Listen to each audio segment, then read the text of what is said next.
Selamat pagi, jemaat Tuhan yang terkasih. Kita berjumpa kembali dengan saya pada kesempatan yang sangat baik ini.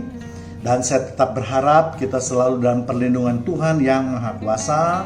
Walaupun dalam situasi COVID yang katakanlah makin menyebar pada saat ini. Namun kita sebagai jemaat Tuhan yang terkasih, kita percaya penyertaan Tuhan terhadap umatnya adalah sempurna. Amin. Baik. Kita pada pagi hari ini akan mempelajari suatu tema yang merupakan kelanjutan daripada video saya sebelumnya yang saya beri judul Mengapa Tuhan Orang Kristen Bisa Bangkit, ya. Jadi dengan adanya pembahasan di video yang lalu jelas bahwa sosok Yesus itu bukanlah sosok orang biasa atau boleh dikatakan orang dunia tapi yang sakti, ya. Tetapi jelas Yesus adalah Tuhan yang datang ke dunia ini untuk menyelamatkan kehidupan manusia. Dan sekilas dapat kita lihat beberapa keajaiban daripada sosok Yesus ini yang tidak ada tokoh dimanapun di dunia ini. Misalnya yang pertama yaitu mengenai kelahiran Yesus, ya. Kelahiran Yesus sampai detik ini tidak pernah ada dan tidak akan pernah ada seseorang yang dilahirkan tanpa adanya pertemuan antara sperma dan ovum, ya. Namun kita tahu bahwa kelahiran Yesus itu adalah berkat karena Roh Kudus. Yang kedua, tidak pernah akan ada seorang sosok di dunia ini yang seperti Yesus yang begitu banyak melakukan mukjizat. Boleh dibandingkan dengan Alkitab lainnya, ya. Mukjizat-mukjizat yang dilakukan oleh Yesus itu sangat luar biasa dan begitu banyak dirasakan oleh orang-orang Israel pada waktu zamannya, ya. Kemudian Yesus mati lalu bangkit lagi. Dan ini juga tidak akan pernah terjadi oleh sosok manapun di dunia ini yang mampu mati lalu pada hari ketiga bangkit. Kemudian yang ketiga adalah tidak pernah juga ada sosok di dunia ini yang bisa mengampuni dosa manusia dan menyelamatkan kehidupan manusia, bahkan menjanjikan akan masuk ke dalam kerajaan sorga. Ya, jadi tidak pernah ada kalau seseorang itu bisa menunjukkan jalan ke sorga saja, maka itu berarti dia pernah ke surga. Dan sampai saat ini tidak ada manusia yang dapat menuntun kita untuk menuju ke surga kecuali dari kebangkitannya, ya. Dan apalagi kalau mau menjanjikan kerajaan sorga. Jelas yang bisa menjanjikan kerajaan sorga adalah mereka yang mempunyai kerajaan, ya. Sama seperti kalau saya ingin masuk ke dalam suatu rumah, tidak mungkin orang bisa membawa saya masuk ke dalam rumah tersebut kalau bukan yang punya atau si pemilik rumahnya sendiri, ya. Jadi hanya dengan melihat ketiga kriteria tersebut saja kita dapat memastikan bahwa Yesus adalah Tuhan. Jadi Tuhan Yesus adalah Tuhan itu janganlah kita melihat ayat dia. Harus dari mulut Yesus keluar bahwa saya adalah Tuhan. Itu pemikiran orang-orang bodoh, ya. Sekarang ini kan kemarin banyak orang yang katakan saya adalah raja dari kerajaan Sunda. Apakah kalian semua percaya bahwa yang menyatakan itu adalah kerajaan Sunda? Dan buktinya apa? Ya, tapi yang jauh lebih penting adalah kita lihat apakah dia itu kalau menyatakan sesuatu, bagaimana syarat-syaratnya, bagaimana kuasanya dan seterusnya, ya. Misalnya contoh, kalau saya mengatakan saya seorang presiden, ya, Pak Jokowi nggak perlu kalau berpidato itu langsung mulai dengan kata-katanya saya adalah Presiden Republik Indonesia saat ini. Itu tidak perlu karena semua orang tahu, ya. Yang perlu dilakukan adalah melihat apakah benar Jokowi itu adalah seorang presiden. Misalnya dia tinggal di istana, dia ada pemimpin daripada kabinet-kabinetnya, dia bisa membuat perundang-undangan, dia bisa memerintahkan angkatan bersenjata dan seterusnya. Jadi inilah yang lebih penting daripada sekedar harus mulutnya yang mengatakan saya adalah Tuhan, ya. Namun Tuhan Yesus juga pernah mengatakan dengan mulutnya bahwa dia adalah Tuhan. Dan itu buat sahabat Tuhan yang terkasih yang belum melihat video saya yang lalu, maka dapat melihat di video saya yang saya beri judul Apakah Yesus itu adalah Tuhan. Di sana dikupas tuntas 2 video. Ya, jadi sekali lagi jangan kita dibodohi oleh orang-orang baik di luar Kristen sana maupun di dalam kekristenan kita yang menyatakan bahwa Yesus tidak pernah menyatakan dirinya sebagai Tuhan. Ya, jadi itu adalah sekali lagi bodoh, ya, tidak membaca Alkitab dengan baik. Kalau orang yang di luar sana dia tidak membaca Alkitab, ya kita bisa maklumin, ya kan, karena mereka tidak mengimani, tidak membaca Alkitab. Tetapi kalau ada orang Kristen yang mengaku dirinya Kristen tetapi tidak mengaku Yesus adalah Tuhan, maka saya anggap itu mereka adalah bebal. Ya, jadi sebelum kita masuki pokok pembahasan, saya ingin merangkum 3 video saya yang lalu dengan 3 faktor. Yang pertama bahwa memang pada dasarnya keselamatan itu hanya datang dari Tuhan dan bukan atas inisiatif atau datang daripada manusia. Manusia ini sudah jatuh di dalam dosa dan tidak akan mampu hidup suci tanpa pertolongan Roh Kudus, ya kan? Jadi bagaimana kalau manusia bisa datang untuk menyatakan atau memiliki inisiatif untuk menyelamatkan kehidupan manusia sendiri? Tidak mungkin, ya. Itu yang pertama. Memang inilah dasar pemikiran dari tentang keselamatan orang Kristen. Kedua, walaupun rencana itu datang dari Allah, namun bukan berarti manusia bisa hidup seenak perutnya sendiri, ugal-ugalan, jatuh terus ke dalam dosa. Ya, kita ingat video yang lalu, ya, setiap perbuatan dosa itu selalu dihukum oleh Tuhan. Ya, tidak mungkin jadi, yaitu dengan mengadakan korban bakaran. Kalau enggak, manusia harus mati karena upah dosa adalah maut. Ya, dapat juga kita lihat misalnya dalam perjalanan bangsa Israel yang dipimpin oleh Musa. Mereka terus membangkang, mereka terus bersungut-sungut. Akhirnya apa yang terjadi? Mereka mati semua di padang gurun kecuali 2 orang yang taat. Ya. Kemudian ketiga yaitu untuk mendapatkan keselamatan yang dijanjikan oleh Tuhan, maka kita masih harus melakukan beberapa hal yang sangat perlu, yaitu menjaga kehidupan kita dengan baik. Ya, itu dia, ya. Karena masih banyak sekali, terus terang, kalau kita dengar dari jemaat Tuhan yang terkasih yang berpegang pada bahwa kalau kita sudah percaya kepada Yesus, maka kita pasti 1000% diselamatkan. Hal itu tentu saja tidak benar seluruhnya, juga tidak salah seluruhnya.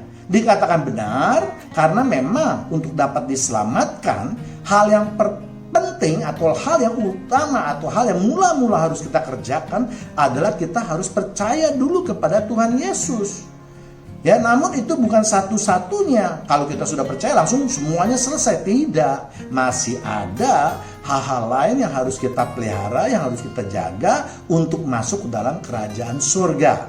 Ya, jadi masih banyak. Nanti akan kita kupas apa itu kewajiban-kewajiban yang harus kita lakukan. Ya, nah inilah yang akan kita bahas pada kesempatan yang baik ini. Memang mengenai keselamatan ini banyak versi. Tergantung dari pengajaran yang dilakukan oleh para pengkhotbah atau hamba Tuhan, karena kita banyak sekali denominasi, ya. Namun tentu saja saya hanya mengabarkan apa yang saya yakini, ya. Namun saya juga menghargai kalau ada jemaat Tuhan yang berbeda pendapatnya mengenai pandangannya mengenai keselamatan ini, sehingga saya merasa tidak perlu kita saling memaksakan pengajaran atau ideologi, doktrin antara satu dengan yang lainnya.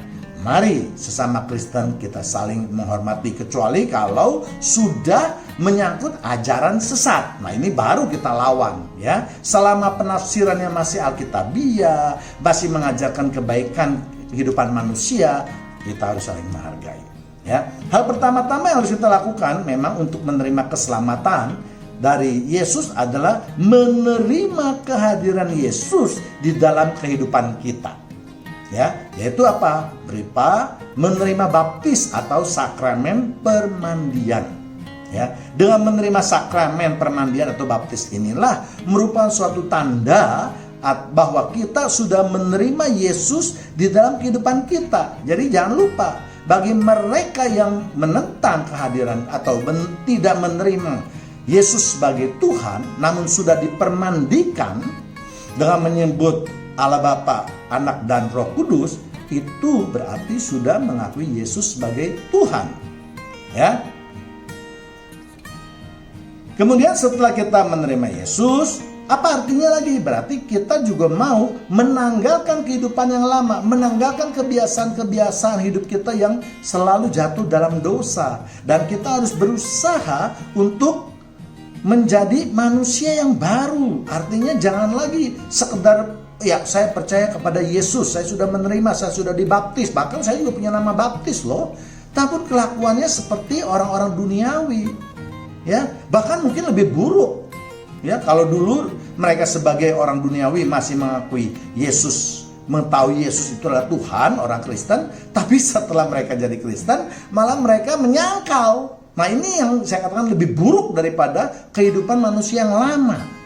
Ya, jadi kita lihat di Titus 3 ayat 5. Pada waktu itu Dia telah menyelamatkan kita, bukan karena perbuatan baik yang telah kita lakukan, tetapi karena rahmat-Nya oleh permandian kelahiran kembali dan oleh pembaruan yang dikerjakan oleh Roh Kudus. Banyak sekali para pengkhotbah yang hanya memotong ya mengenai hal keselamatan ini sampai dengan bukan karena perbuatan baik yang kita lakukan saja, titik. Nah, jemaat Tuhan yang tidak membaca kelanjutannya, tidak membaca Alkitab, tidak membaca ayat-ayat lainnya, menjadi terkecoh atau boleh bilang ya tertipu. Ya kan? Karena jelas pengajaran ini sepotong saja dan bisa menyesatkan kita. Ya, jadi jemaat Tuhan yang hanya berpikir, oh iya, kita percuma kok berbuat baik kok. Ya kan? Kita lakukan perbuatan baik kepada siapapun itu percuma, karena katanya yang menyebabkan kita diterima itu adalah rahmat-Nya, anugerah-Nya. Ya kan? Karena permandian, karena kita menerima Yesus. Jelas ini salah, karena dasar daripada hukum Taurat maupun pengajaran Yesus adalah kasih. Jadi kasih itu tentu harus ditunjukkan dengan perbuatan yang baik, bukan hidup yang ugal-ugalan. Ya, jelas ya. Namun ya, nah, jadi segala perbuatan baik kita itu akan sia-sia kalau kita belum menerima Yesus sebagai Tuhan dan Sang Juru Selamat. Ya, jadi pengertian ayat ini jangan diartikan bahwa secara umum seluruhnya apapun perbuatan kita, ya itu akan baik kita itu sia-sia, baik sebelum menerima Yesus maupun setelah kita menerima Yesus. Ya, kalau kita belum menerima Yesus, tentu nama kita belum ada di dalam daftar kehidupan di surga, belum, karena kita belum percaya Yesus. Ya kan? Begitu kita percaya Yesus, pada saat itulah kalau kita punya nama kita akan tercatat di dalam kitab kehidupan. Ya. Nah, di dalam kitab kehidupan itu nanti akan ditulis semuanya. Nah, nanti kita akan melihat apakah benar perbuatan baik itu adalah mempengaruhi terhadap keselamatan yang dijanjikan oleh Tuhan Yesus. Ya, kita lihat kalimatnya. Ya. Perkataan, bukan karena perbuatan kita yang perbuatan baik yang telah kita lakukan, masih ada selanjutnya, kalimat seterusnya. Ya, diteruskan dengan kata-kata, tetapi memang karena rahmat-Nya oleh permandian kelahiran kembali. Ya, jadi sekali lagi, dengan permandian itu kita sudah dihapus dosanya, kita sudah dibuang manusia lama kita sudah harus menjadi mau tidak mau, suka tidak suka, kita dipaksa oleh Tuhan untuk menjadi manusia yang baru. Ya, jadi ayat ini menjelaskan segala sesuatu perbaikan baik yang sebelum kita lakukan sebelum kita menerima Yesus itu memang dapat dikategorikan atau digolongkan perbuatan baik hanya oleh manusia. Tetapi di mata Tuhan belum tentu perbuatan baik itu dapat dikatakan perbuatan yang baik. Ya, misalnya begini yang saya beri contoh ya. Kita lagi jalan ada dompet yang jatuh berisi uang. Ya, kalau manusia lama kita belum menerima Yesus sebagai Tuhan, kita mengambil dompet itu, lalu kita berasumsi oke lah, sebagian dompet uang yang di dompet itu kita pakai buat kita sendiri, sebagian lagi kita sisihkan buat orang-orang miskin. Mungkin pikiran manusia umumnya, manusia dunia itu dikatakan perbuatan baik.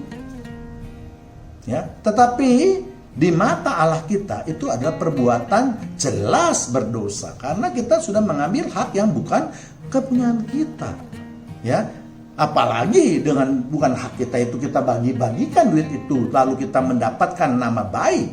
Jelas sekali lagi ini juga perbuatan yang tidak baik di mata Tuhan. Ya, itu contohnya kira-kira yang dapat saya jelaskan apakah perbedaan antara sebelum kita menerima Yesus dan sesudah kita menerima Yesus. Ya, kita juga masih ingat tentu penghancuran kota Sodom dan Gomora, di mana ketika Tuhan ingin menghancurkan kota Sodom dan Gomora, ya Abraham berani berdebat dengan Tuhan. Ya, Abraham mengatakan, Tuhan, bukankah engkau adalah Allah yang adil? Bagaimana engkau dapat disebutkan Allah yang adil kalau di dalam kota Sodom maupun Gomora itu ada orang baik dan orang baik itu juga dimusnahkan oleh Tuhan. Nah, ini suatu inti yang dapat kita terima atau orang dapat kita cerna bahwa yang Abraham inginkan kepada Tuhan adalah Tuhan supaya juga memilih antara perbuatan orang yang baik dan orang yang tidak baik. Jadi tidak bisa disamakan. Jadi jelas demikian juga dalam kehidupan kita. Kalau kita ini di dalam kehidupan kita berbuat baik, maka jelas ya hukuman atau ganjaran atau hasil yang kita terima adalah yang baik tentunya, dan akan terjadi sebaliknya pada orang-orang yang tidak melakukan perbuatan yang baik. Ya, ini adalah sebagai contoh saja bahwa Tuhan juga pasti memperhatikan orang-orang yang baik. Bahkan kalau kita kaitkan dengan peristiwa Sodom dan Gomora, justru karena perbuatan orang baik itulah yang mungkin akan menyelamatkan perbuatan orang yang tidak baik. Ya, namun kita tahu akhir ceritanya, ternyata walaupun hanya 10 orang laki-laki yang baik saja, tidak ada di dalam kota Sodom dan Gomora. Ya, jadi memang memang pada dasarnya manusia sekarang ini sebelum menerima Tuhan adalah manusia yang sudah penuh dengan dosa, yang hidupnya di dalam kubangan dosa kalau saya boleh sebutkan demikian. Karena kenapa? Karena sejak Adam dan Hawa, manusia itu sudah jatuh di dalam dosa.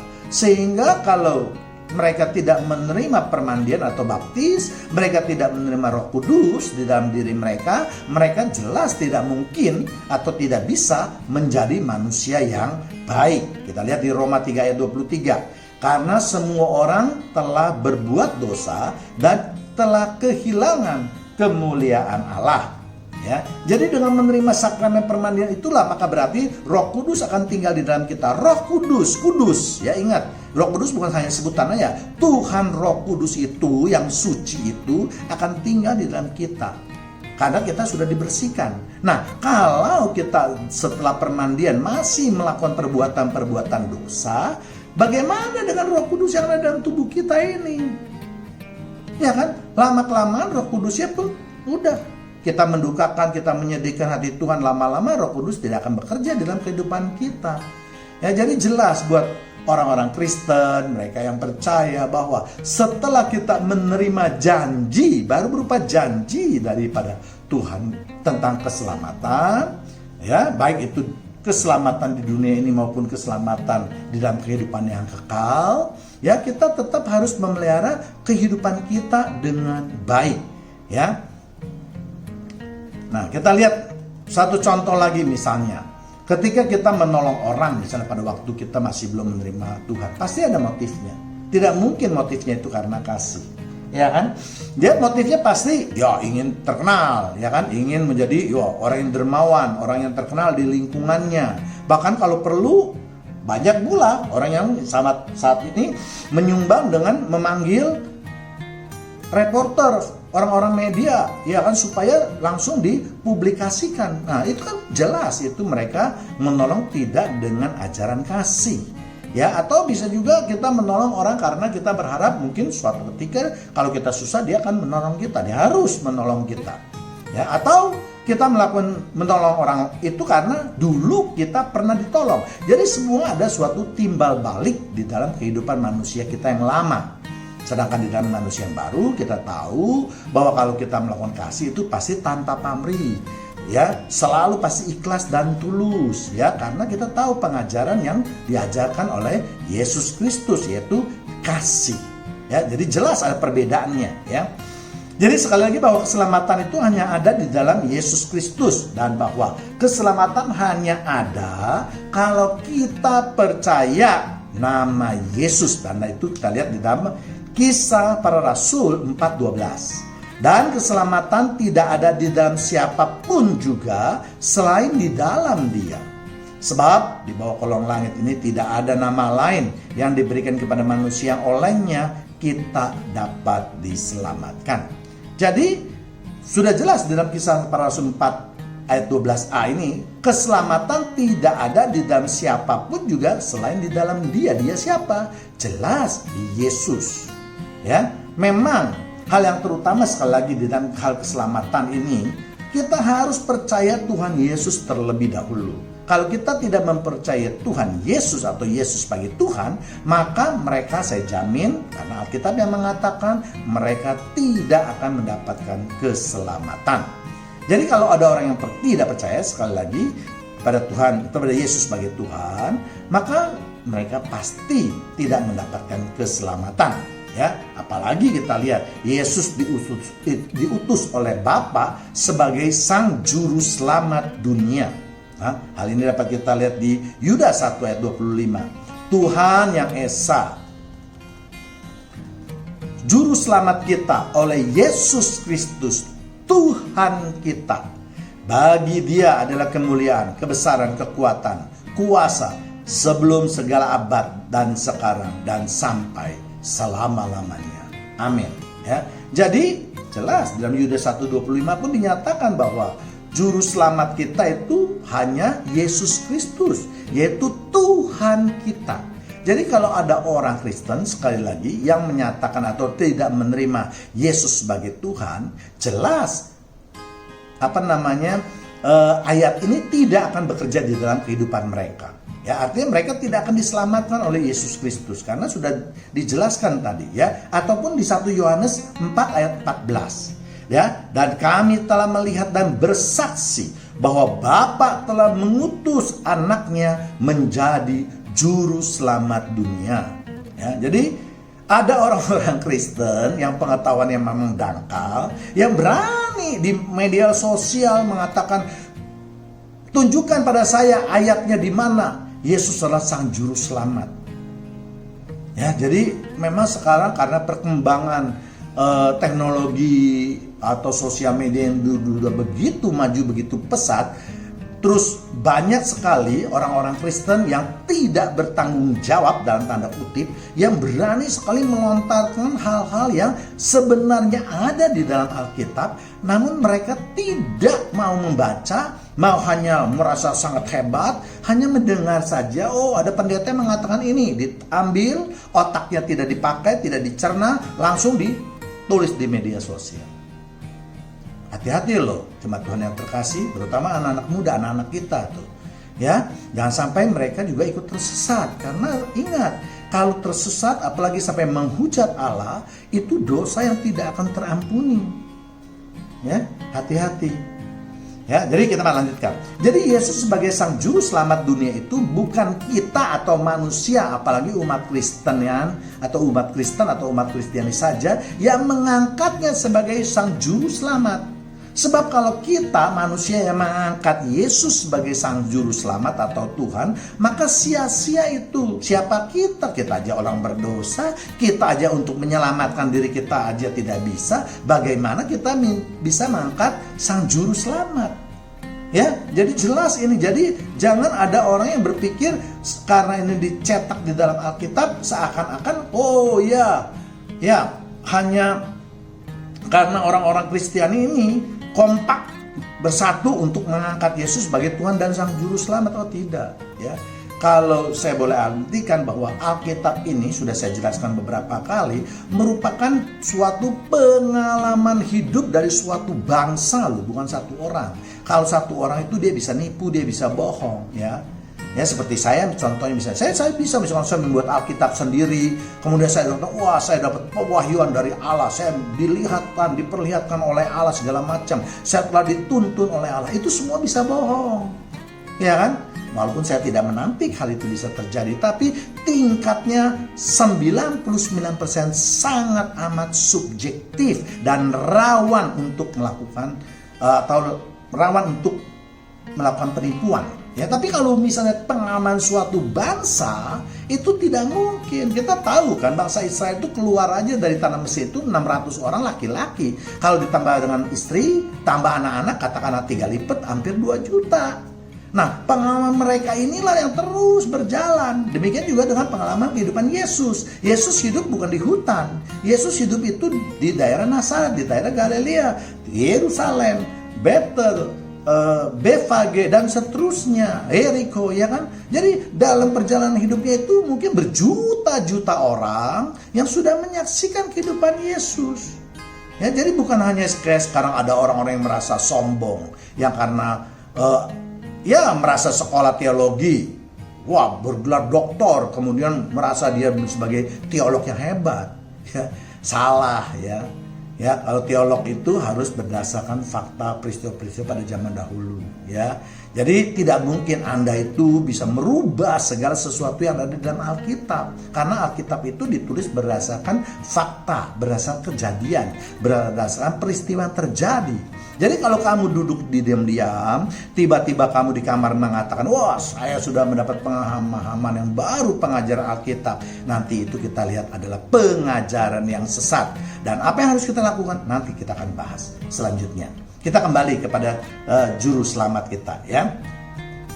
Jadi Bapa yang di sorga lah yang mengutus dan mengangkat Yesus sebagai sang juru selamat dunia dan Tuhan kita. Ya, jadi aneh kalau yang saya katakan lagi sebagian orang Kristen yang tidak mengakui Yesus dengan bangga. Saya tidak mengakui Yesus sebagai Tuhan, tapi saya mengakui dia sebagai anak Allah lah, apalah itu. Nanti kita bahas apa anak Allah itu artinya lah ya. Jadi memang ingin memutarbalikkan dengan, dan orang yang saya sayangkan adalah banyak orang-orang yang juga bodoh, yang dikaruniai mesti ada otak, yang mesti berpikir, tapi mereka tidak mempergunakan. Ini amat sangat disayangkan. Ya, karena jelas Alkitab mengatakan bahwa Bapa yang mengutus Yesus sebagai juru selamat dan Tuhan kita. Jadi jangan sombong bahwa saya nggak percaya Yesus tapi saya percaya kepada Bapa yang di surga. Ya. Nanti kita lihat juga apa itu artinya Bapa dan aku adalah satu, ya kan? Atau tidak ada seorang pun yang dapat datang kepada Bapa tanpa melalui aku, ya. Jadi tidak mungkin kamu tuh manusia yang lemah, yang berdosa, terus mengangkat dirinya hebat, ya kan? Memaksakan kehendak kamu itu terhadap Allah Bapa. Pokoknya saya mau mengangkat Allah Bapa sebagai Allah saya. Terserah Allah Bapanya mau menganggap saya sebagai apa. Nah, itu kan pikiran orang bebal. Ya kan? Bukan masalah yang penting saya itu mengakui Tuhan sebagai Bapa, sebagai Tuhan atau tidak. Tapi yang terpenting adalah apakah Bapa yang berkuasa itu bisa menerima kita sebagai umatnya. Ya, jadi jangan dibalik-balik gitu loh, ya. Ya, kalau saya mengatakan saya ini saudara Jokowi, Pak Jokowi, itu 1000 orang, mungkin 1.000.000 orang bisa mengatakan itu. Tapi yang lebih penting adalah apakah Pak Jokowi sebagai presiden mengakui saya dan 1.000.000 orang itu benar-benar adalah saudaranya. Ini yang penting. Ya, bukannya dari kita tapi dari atas, orang yang mempunyai wibawa atau derajat yang lebih tinggi yang mengakui atau memutuskan kita apakah kita ini layak dan pantas disebut umatnya. Ya, jelas ya jemaat Tuhan yang terkasih. Jadi jangan sampai karena kita percaya kepada orang-orang ya, memang mereka mungkin pintar sekali bersilat lidah, terutama buat orang-orang yang memang pendalaman Alkitabnya kurang ya. Tapi ada sekarang juga banyak dengan kemajuan daripada teknologi, kita sering bisa di browser di YouTube, kita cari pengkhotbah yang baik, bukan pengkhotbah upahan, apalagi pengkhotbah yang sesat. Iya kan? Ya, jadi jelas ya mengatakan bahwa Tuhan sama Tuhan tidak boleh, tidak ada istilah Tritunggal. Ya, dia sendiri pakai Roh Kudus adalah tenaga aktif. Kasih ayat saya juga tunjukkan mana ada yang mengatakan bahwa Roh Kudus itu tenaga aktif Allah. Aduh, boten-boten aja ya. Jadi mari sekali lagi jemaat Tuhan yang terkasih, kita kuatkan karena ini merupakan apa? Merupakan fondasi daripada keimanan kita. Kalau ini tidak ditekankan, maka percuma yang di atasnya. Bukankah Tuhan Yesus mengatakan bahwa kita harus membangun rumah kita di atas batu karang, jangan di atas pasir. Ya, kalau kita tidak mendalami ini, nanti kita bisa terjadi adalah kita membangun rumah kita di atas pasir. Walaupun kita maunya membangun rumah kita di atas batu karang. Ya, kita kembali lagi sekarang tentang keselamatan. Ya, jadi kalau menurut pendapat saya, kalau mereka, anggaplah mereka itu tidak percaya Yesus sebagai Tuhan, seharusnya mereka itu sama seperti orang Yahudi, yaitu memakai perjanjian lama, memakai hukum Taurat. Itu yang benar. Ya, jadi jangan mencela-mencele, tidak mau hidup hukum Taurat, maunya hidup dalam kitab perjanjian baru, tapi menolak yang nggak enak, yang enak diambil dari perjanjian ini, yang nggak enaknya ditinggalkan. Dan ini kan namanya mencela-mencele ajaran agamanya gitu loh, tidak konsisten, ya, hanya milih-milih yang enak saja. Ya, kalau saya jelas kalau mereka tidak mau menerima Yesus sebagai Tuhan, itu kita tidak bisa memaksakan karena ini adalah agama pilihan, iman, kepercayaan. Tapi jangan mengobrak-ngabrik agama Kristen yang baik. Ya, pilihlah. Kalau kamu tidak percaya kepada Allah Bapa, ya, dan Yesus Kristus, pilihlah agama lain. Kan masih banyak agama Buddha, agama Hindu, agama Islam. Memang yang di sana tidak mengisyaratkan sama sekali untuk percaya kepada Bapa maupun kepada Yesus serta Roh Kudus. Ya kan? Namun kalau kamu sudah memilih, misalnya kamu memilih agama Islam, maka kamu harus tunduk kepada nabimu, yaitu Nabi Muhammad, karena itu pengajarannya. Atau agama Buddha, yaitu Siddhartha Gautama. Kitab sucinya Tripitaka, kamu harus tunduk. Jangan kamu masuk ke dalam satu agama, kamu mengobrak-ngabrik. Misalnya kamu masuk ke dalam agama Islam, kamu mengobrak-ngabrik Al-Quran. Coba aja itu kalau kamu berani lakukan terhadap agama Islam. Ya kan? Ya, jadi ini yang ingin saya tekankan. Ya, tidak ada pemaksaan sama sekali. Tapi kalau kita sudah memilih, kita harus konsekuen. Kalau kamu memilih dalam hukum Taurat, oke, tidak jadi masalah. Ya, tidak ada yang memaksa kamu untuk memilih. Tapi jangan menganggap Bapa sebagai Allah, terus tidak menganggap anak sebagai Yesus. Itu merupakan suatu penghinaan sebenarnya terhadap Yesus. Ya. Ya, jadi kita lihat juga bagaimana kehidupan orang yang beragama Taurat atau memegang hukum Taurat itu. Apakah mereka itu bisa mendapat keselamatan? Kita lihat di Galatia 2 ayat 16. Kami tahu bahwa tidak ada seorang pun yang dibenarkan oleh karena melakukan hukum Taurat. Tetapi hanya oleh karena iman dalam Kristus Yesus. Sebab itu kami pun telah percaya kepada Kristus Yesus, supaya kami dibenarkan oleh karena iman dalam Kristus dan bukan oleh karena melakukan hukum Taurat. Sebab tidak ada seorang pun yang dibenarkan oleh karena melakukan hukum Taurat. Ya, jadi orang-orang yang tidak percaya pada Yesus tahu ada ayat ini, makanya dia tetap mengatakan bahwa oh ya saya percaya, tapi percaya bukan Yesus. Loh, kamu percaya satu agama kalau bukan sebagai Tuhan, ngapain kamu percaya? Atau Tuhan kamu tidak berkuasa? Itu kan bodoh dan bebal. Ya, memaksa, itu ayatnya jelas memaksa. Ya, jadi kalau bawa hukum Taurat boleh. Ya, tentu hukum Taurat Galatia ini tidak berlaku bagi orang yang menganut hukum Taurat. Tetapi bagi kita yang menganut atau mempercayai iman percaya kita kepada Yesus Kristus, jelas ini berlaku. Ya, jelas Galatia 2:16 ini, ayat 16 ini berlaku yang mengatakan bahwa tidak ada seorang pun yang dibenarkan karena melakukan hukum Taurat, tetapi hanya karena iman dalam Kristus Yesus. Artinya kita di dalam Yesus itu kita percaya bahwa ajaran Yesus itu pasti baik, bahwa kalau kita percaya, kita menurut kehidupan Yesus, pasti kita diselamatkan. Ya, jadi sekali lagi tidak ada seorang pun yang benar di mata hukum Taurat. Sehingga mereka juga berarti tidak ada seorang pun yang dapat diselamatkan. Saya berbicara mengenai Kristen, bukan agama Yahudi ini ya, karena melakukan hukum Taurat.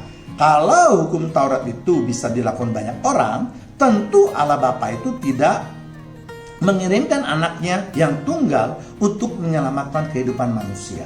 Jadi bagi mereka yang mau mengetahui bagaimana hukum Taurat, apakah tanda-tanda atau syarat-syarat untuk menjadi atau menghidup atau dapat hidup di dalam hukum Taurat, dapat melihat video saya yang lain.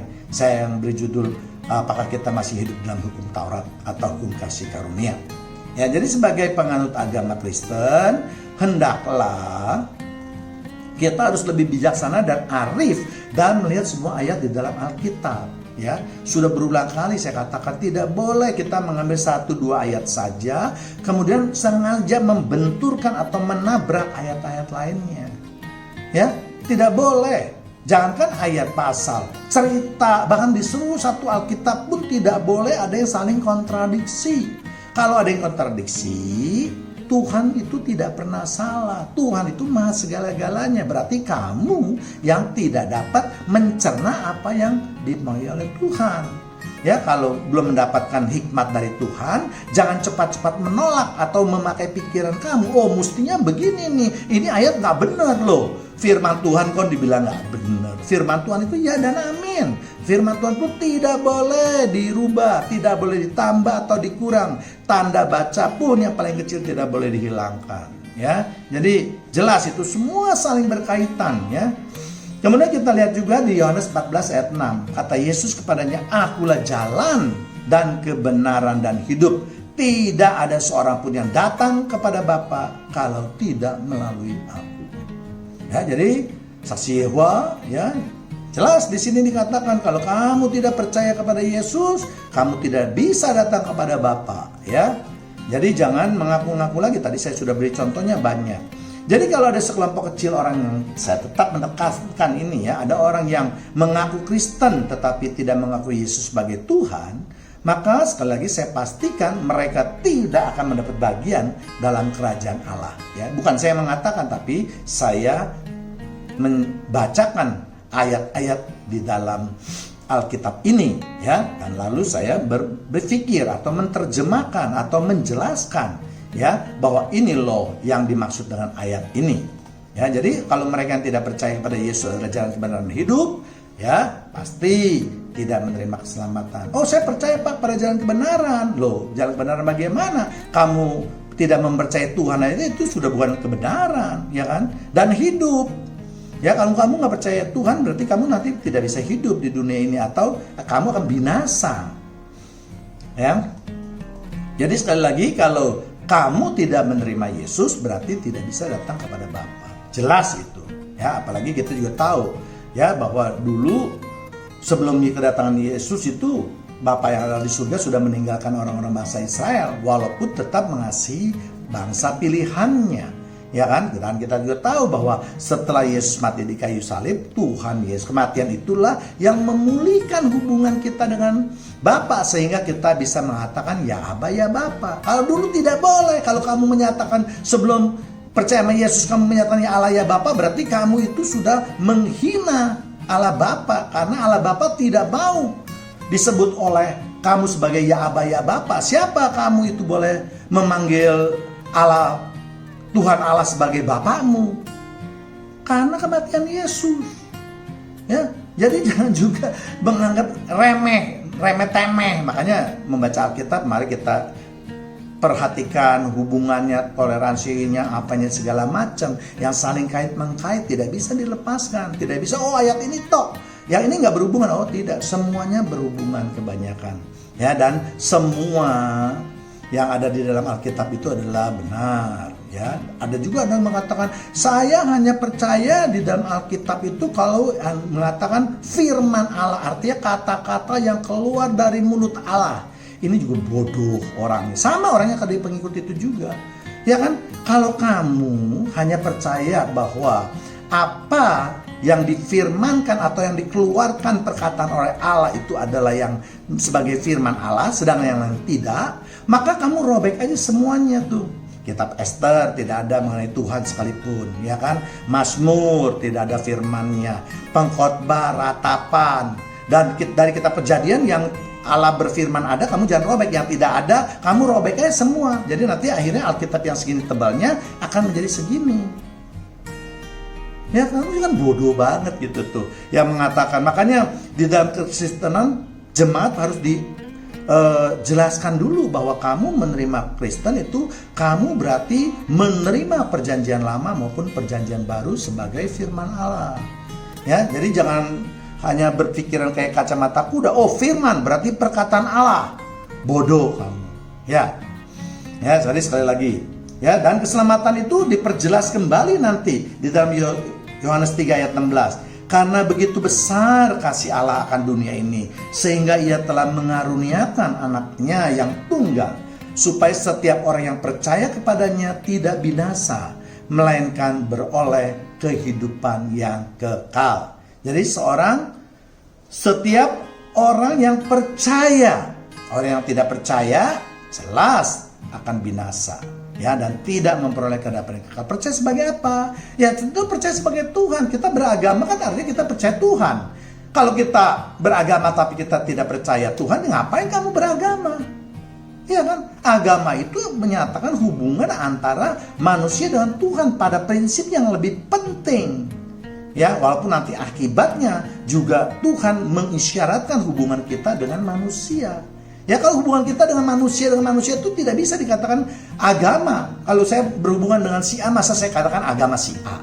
Ya jelas ini rasanya benar-benar kalau menurut pendapat saya ini benar-benar adalah sesat. Ya, boleh dikatakan sesat. Ya, jadi sekali lagi saya sebutkan bahwa setiap orang yang percaya kepada Yesus itu tidak akan binasa, melainkan beroleh kehidupan yang kekal. Jadi jalan yang diperoleh untuk tiket menuju atau janji Tuhan menuju keselamatan hanya ada di dalam Yesus. Janji Allah pada manusia adalah bagi mereka yang percaya tentunya, ya kan? Nah, kalau percaya maka akan memperoleh kehidupan yang kekal. Sedangkan bagi mereka yang tidak percaya, maka mereka akan memperoleh api kekekalan atau binasa. Jadi ada banyak sekali ayat-ayat di dalam Alkitab yang tidak mungkinlah saya ambil seluruhnya, karena ini akan memakan durasi yang mungkin bisa 4 jam, 5 jam kalau semua kitab ayat itu kita ambil. Tapi pada prinsipnya hampir mirip itu tidak saya ambil. Tapi yang penting saya ambil, ya. Yang lain maksudnya ya. Yang berhubungan dengan keselamatan tentunya maksud saya. Ya, jadi Alkitab mencatat keselamatan bukan hanya memang sekali lagi usaha manusia, tetapi itu adalah anugerah atau rahmat atau kasih karunia yang diberikan oleh Tuhan. Dilihat di Efesus 2 ayat 8 sampai 9. Sebab karena kasih karunia kamu diselamatkan oleh iman. Iman berarti kita percaya kepada Tuhan. Tuhan itu Yesus, ya. Lanjutannya. Jadi jangan percaya kepada iman, ya udah saya punya iman. Ya, bodoh sekali lagi kalau gitu. Itu bukan hasil usahamu, tetapi pemberian Allah. 9, itu bukan hasil pekerjaanmu. Jangan ada orang yang memegahkan diri. Memang benar. Jadi kalau ada orang yang mengatakan saya bisa hidup tanpa anugerah Tuhan, bisa menuju keselamatan, itu tidak mungkin.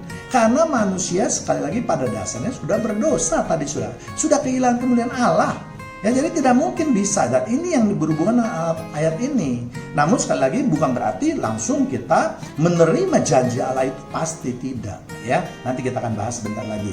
Jadi memang sekali lagi kalau saya katakan faktor yang paling utama itu adalah kalau kita berbicara mengenai keselamatan itu memang datang dari Allah. Ya, namun sekali lagi itu bukan satu-satunya penentu, karena masih ada faktor-faktor lain yang merupakan kelanjutan atau akibat daripada kita menerima janji Allah, akibat daripada iman percaya kita. Jadi ada akibatnya, ada konsekuensinya yang harus kita lakukan. Ya, sekali lagi memang nggak mungkin usaha manusia, keselamatan itu adalah usaha manusia, ya, tapi dari anugerah tetap, ya. Saya katakan berulang-ulang supaya ini bisa mengikis pendapat jemaat Tuhan yang sebagian mungkin merapat bahwa kita sudah menerima janji Allah, buktinya ada kok di Alkitab. Nah, ya, cuma baca ambil potong saja. Jadi ayat ini janganlah diartikan bahwa keselamatan yang diberikan oleh Allah lalu manusia atau kita tidak perlu melakukan usaha apapun juga untuk memastikan janji Allah itu terwujud. Dan nanti akan kita bahas usaha-usaha apa saja yang harus kita lakukan untuk supaya janji itu dapat terrealisasi. Ya, hal ini yang jarang dibahas. Biasanya pengkhotbah atau pendeta atau hamba Tuhan itu lebih senang yang hura-hura, ya kan?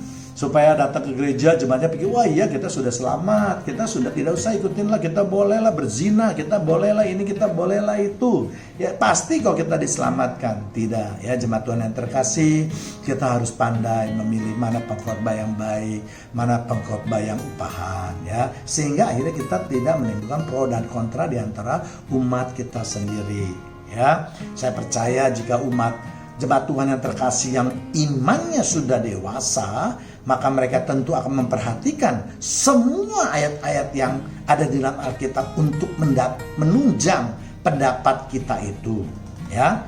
Sehingga akhirnya kita boleh menerima keselamatan dan kita tidak membentur atau memperhadapkan ayat satu dengan ayat yang lain.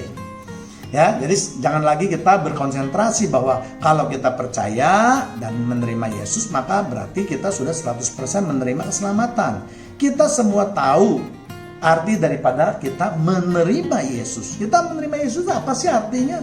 Artinya kita harus hidup sesuai dengan Yesus. Yesus tinggal di dalam kita. Yesus kudus, Yesus Tuhan. Jadi kalau kita tubuhnya itu penuh dosa, nggak mungkin Yesus mau tetap tinggal terus di dalam tubuh kita, ya kan? Ya, jadi sebenarnya bisa dicernakan dengan mudah gitu. Kalau kita benar-benar mengerti arti yang lebih sedikit aja mendalam, ya. Kalau kita menerima Yesus, sekali lagi katanya Yesus berarti kita tinggal di dalam Dia, Dia di dalam kita, ya kan? Kalau kita tinggal di dalam Yesus, kita tinggal di dalam Tuhan, masa kita bawa dosa kita setiap hari ke tempat yang kudus? Kan tidak mungkin. Ya kan, Allah tidak akan menerimanya. Ingatnya di perjanjian lama, ya, di mana Tuhan Allah mengatakan kepada Musa, ya, tanggalkan kasutmu, tempat-tempat yang kau injak itu adalah kudus. Atau kalau kamu mau menghadap Tuhan, cuci baju, mandi terlebih dahulu. Bukan berarti dalam kalimat harfiah, tapi artinya bersihkan tubuhmu itu dari segala dosa, baru kamu menghadap Tuhan. Ya, jadi ada hubungan walaupun kita hidup di dalam kasih karunia Tuhan, tapi untuk mencerna hukum-hukum di dalam kitab perjanjian baru, kita harus melihat contoh-contohnya di dalam kitab perjanjian lama. Tidak boleh kita mengambil inisiatif langsung kita mencari sesuatu di luar daripada itu. Ya, mengambil kehidupan kita tidak boleh. Ya, tapi kalau kita menceritakan kehidupan kita bersama Tuhan, ya itu boleh, ya. Tapi yang jelas dalam pendalaman Alkitab kita harus menunjukkan kepada jemaat Tuhan yang terkasih bahwa ini loh hukumnya, ini loh buktinya di dalam Alkitab semua, karena harus Alkitabiah.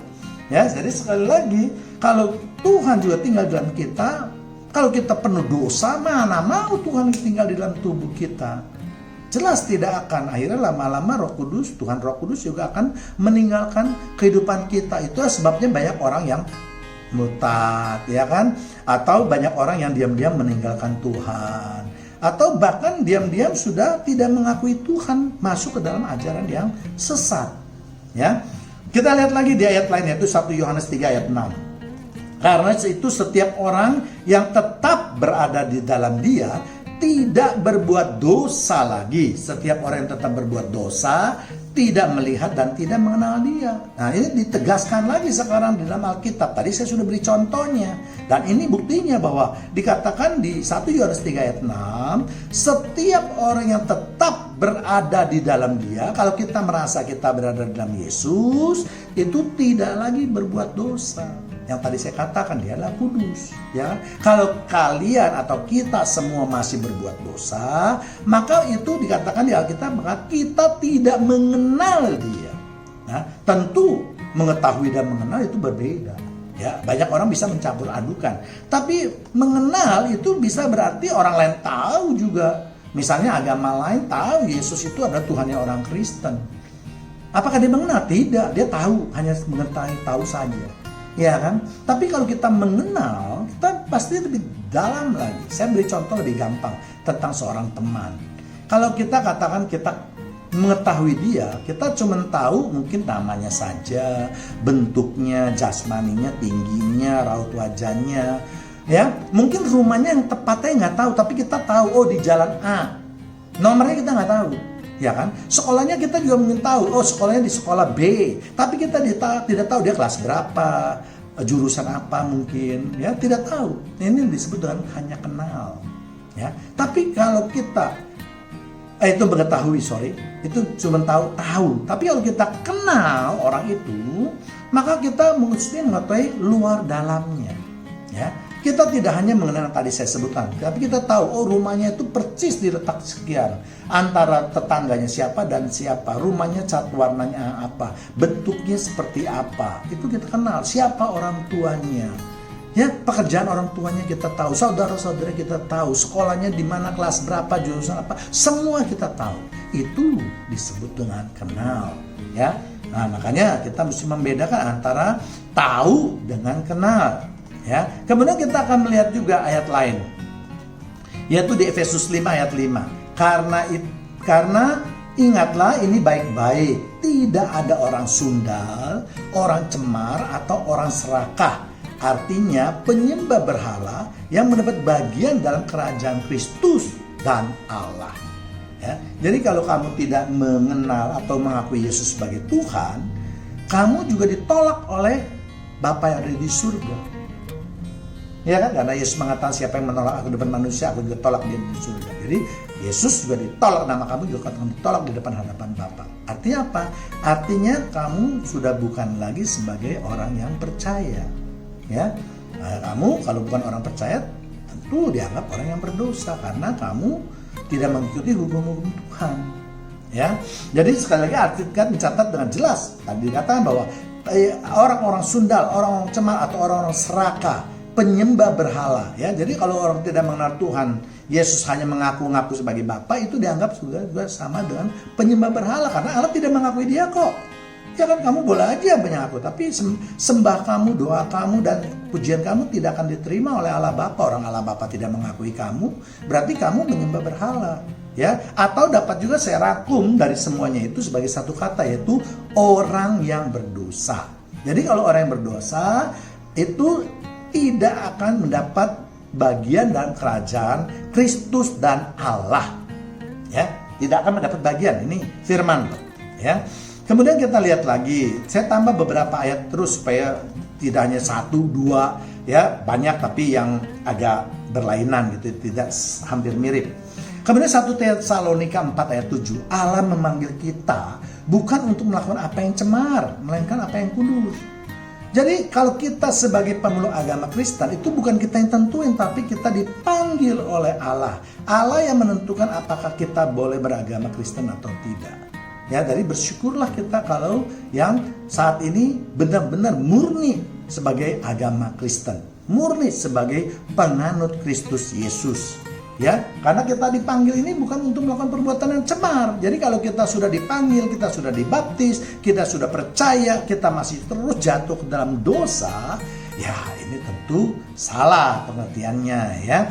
Ya, bukankah kita ini adalah gambar Allah? Kalau gambar Allah, kita ini gambar Allah, berarti kita tidak boleh jatuh ke dalam dosa. Kita harus seturut dengan Allah, kehendak Allah, perbuatan-perbuatannya kita juga harus sejalan dengan kehendak Allah. Itu yang dimaksudkan.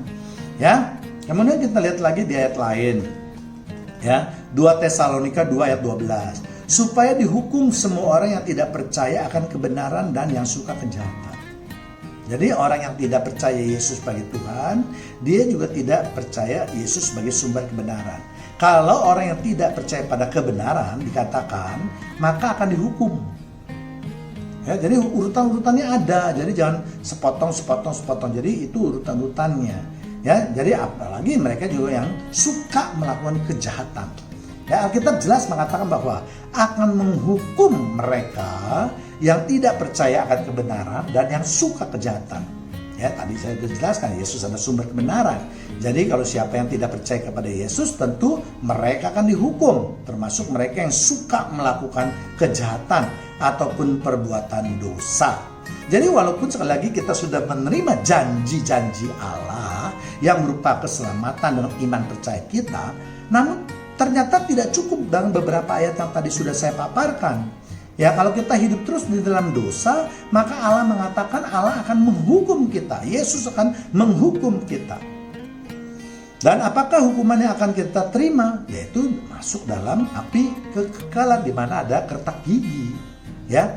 Kemudian kita lihat lagi ayat yang lain, 2 Timotius 2 ayat 19. Tetapi dasar yang dilakukan Allah itu teguh dan meteranya ialah Tuhan mengenai siapa kepunyaannya. Dan setiap orang yang menyebut nama Tuhan hendaklah meninggalkan kejahatan.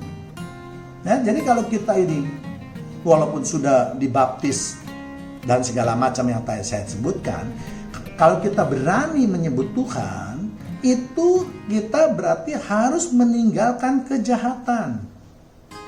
Ya, tidak boleh lagi kita berbuat dosa. Jadi kalau ada banyak orang yang beranggapan bahwa kalau kita sudah percaya kita dapat hidup dengan hura-hura, dengan ugal-ugalan, jelas itu akan menabrak banyak sekali ayat-ayat yang tadi saya paparkan.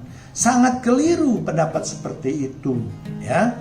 Tidak boleh. Jadi sama seperti sekali lagi bahasa Israel yang saya katakan, mereka sudah terlebih dahulu menerima janji-janji Allah tentang tanah Kanaan misalnya pada Abraham yang diteruskan lalu oleh Musa.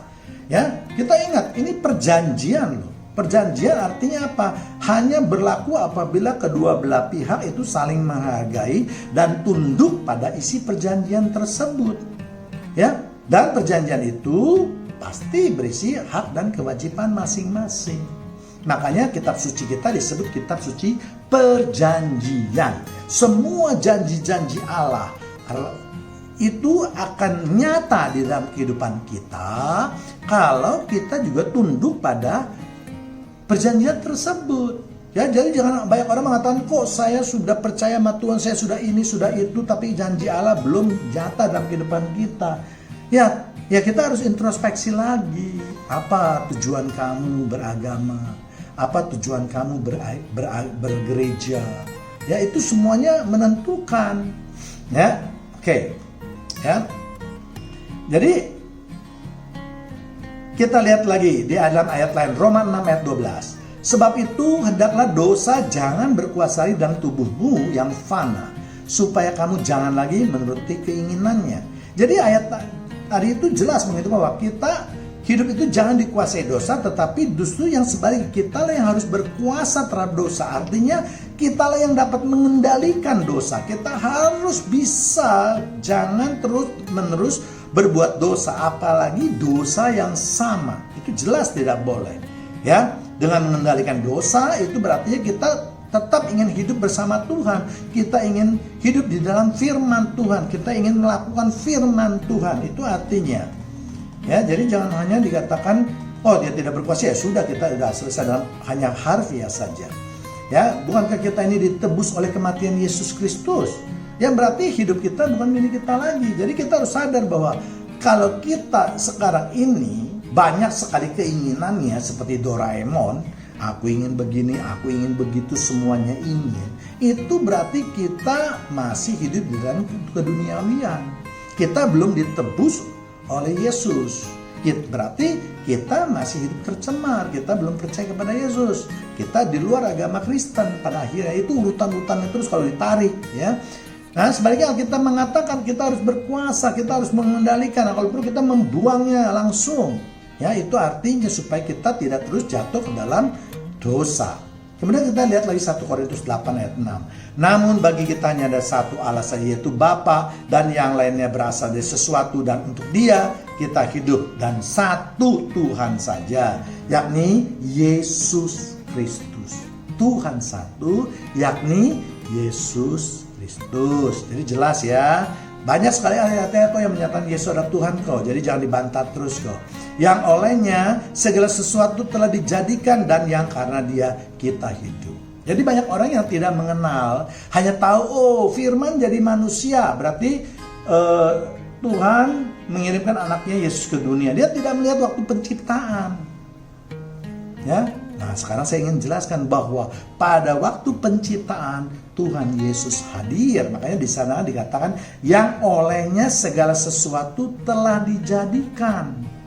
Jadi pada waktu penciptaan Yesus sudah ada. Tuhan Yesus yang menciptakan itu alam semesta ini. Ya, bagaimana kalau kamu bisa lagi berkata Tuhan Yesus Kristus itu tidak berkuasa? Ya. Sekali lagi, ya, jadi kita harus bersyukur kepada Yesus yang telah menyelamatkan kita di dalam kehidupan kita dari yang fana ini. Namun, sekali lagi yang menjadi masalah, banyak di antara kita yang susah atau mengeluh, kita susah melepaskan kehidupan kita yang lama, Pak. Kita masih ingin kelihatannya masih hidup yang baru, atau Paulus mengatakan bahwa apa yang kita perbuat itu bukan apa yang kita ingini, justru apa yang tidak kita ingini itulah yang kita perbuat. Penyebabnya apa? Padahal kita sudah dipermandikan, kita sudah baca firman, kita berusaha untuk mengikuti firman Tuhan, tapi terus gagal. 2 Korintus 5 ayat 4. Sebab selama masih diam di dalam kemah ini, kita mengeluh oleh beratnya tekanan. Ya kan, kita mengeluh terus karena kita mau mengenakan pakaian yang baru itu tanpa menanggalkan yang lama, supaya yang fana itu tetap hidup. Jadi kita yang tetap memelihara yang fana itu, Tuhan udah bilang, ayo kita tanggalkan, kita buang.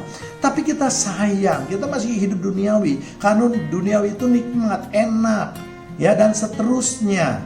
Bahkan mungkin ada juga yang beranggap bahwa kalau mengikuti Tuhan itu sengsara loh, susah loh. Oh tidak, justru karena kamu inilah yang kita inilah tidak mau melepaskan yang lama, hidup yang baru, sehingga jubah kita itu berat, sehingga kita merasa selalu mengeluh, oh susah sekali ya kita ya. Ya ini, ya, untuk itu mari jemaat Tuhan yang terkasih, kalau merasa yang dalam tekanan, kita lepaskan kehidupan yang lama kita, biar Roh Kudus yang menuntun kita kepada kehidupan yang baru, kehidupan yang kekal ini. Ya, kalau kita terus-menerus memegang kehidupan yang lama, maka kita pasti selamanya juga merasa hidup ini menjadi berat.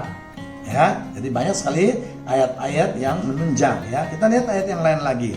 Filipi 2 ayat 12. Hai saudara-saudaraku yang kekasih, kamu senantiasa taat, karena itu tetaplah kerjakan keselamatanmu dengan takut dan gentar. Ya, jadi masih ada yang harus kita kerjakan untuk keselamatan kita dengan takut dan gentar. Bukan saja seperti waktu hadir, terlebih lagi pula sekarang waktu tidak hadir. Jadi firman Tuhan sudah mengingatkan kepada kita bahwa kita harus mengerjakan sesuatu yang diperlukan untuk mendapatkan keselamatan atau merealisasi janji keselamatan itu dengan takut dan gentar. Apa artinya takut dan gentar? Takut dan gentar itu artinya jangan sampai kita itu tidak menerima keselamatan. Ya, takut dan gentar. Ya, karena kita berbuat dosa-dosa terus sehingga kita menjadi takut. Aduh, apakah saya masuk ya dalam kerajaan Allah? Makanya dalam kehidupan ini kita harus kerjakan yang baik. Ya, jadi itulah makanya tidak cukup kalau kita hanya percaya saja kepada Tuhan, kita sudah mengimani, kita sudah menerima permandian, tetapi kita masih harus melakukan perbuatan-perbuatan yang baik.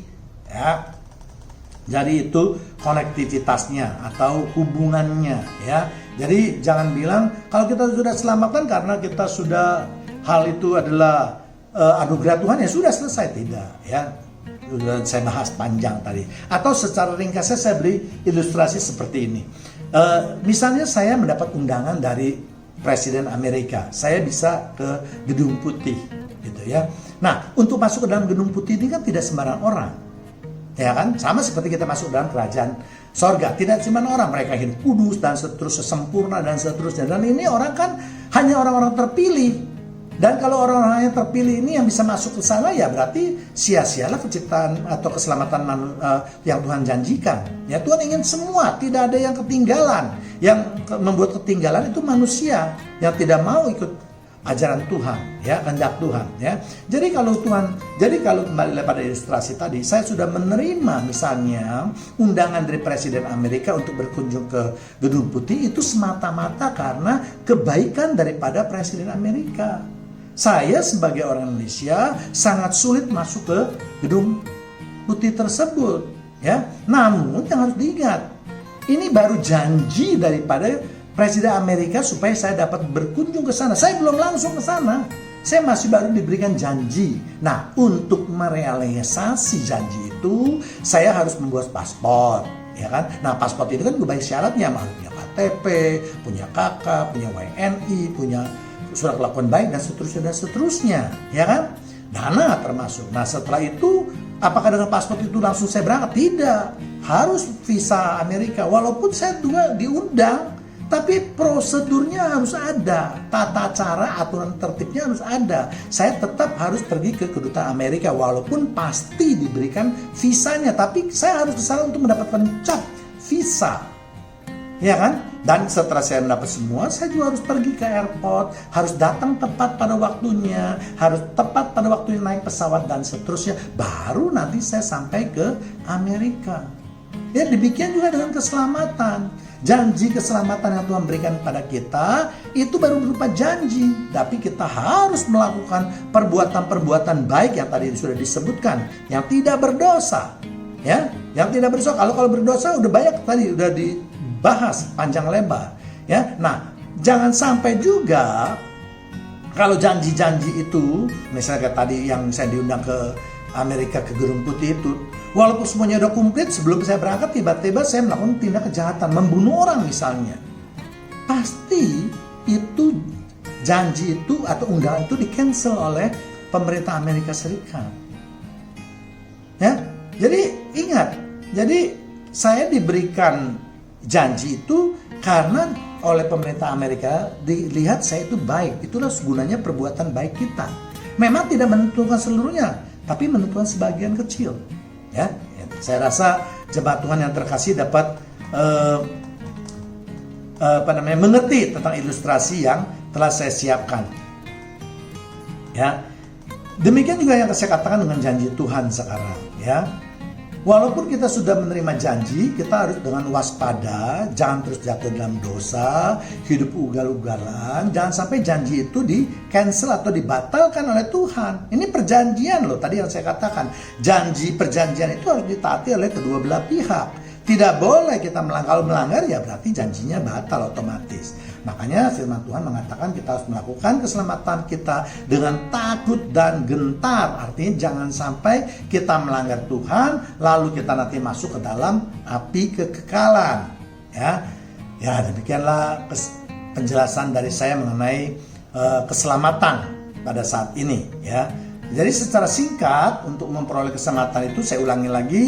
Ada 3 hal yang harus kita lakukan atau yang harus kita jalani. Yang pertama yaitu percaya kepada Yesus, dan itu dinyatakan dengan menerima sakramen permandian atau baptis. Ya. Kedua, kita percaya atau mengimani kepada Yesus ada Tuhan dan Sang Juru Selamat.